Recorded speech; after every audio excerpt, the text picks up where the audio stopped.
አዲስ አበባን በሚመለከት እየመጣ ያለው ለውጥ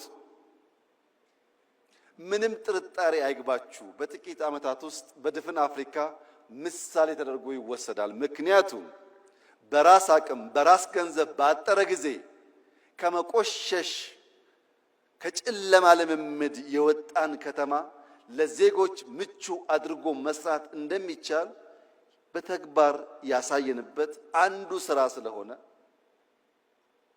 ለብዙዎች ማስተማሪያ እንደሚሆን ጥርጥር የለውም። የብዙዎቻችን እምነት እንዲሆን የምፈልገው መንግስታትን የሚገለው ሰልፍ ግራቲፊኬሽን ነው።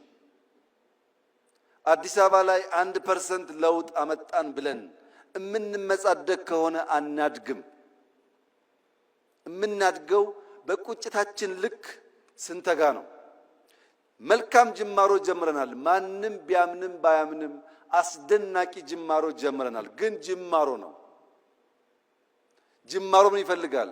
ኮንቲኒቲ ይፈልጋል። ልክ እንደ መደመር ሳይቆራረጥ መከወን አለበት። ያንን ካደረግን ድፍን ኢትዮጵያ የውበት፣ የለውጥ፣ የዘመናዊነት ምሳሌ ተደርጋ መጠቀስ ትችላለች።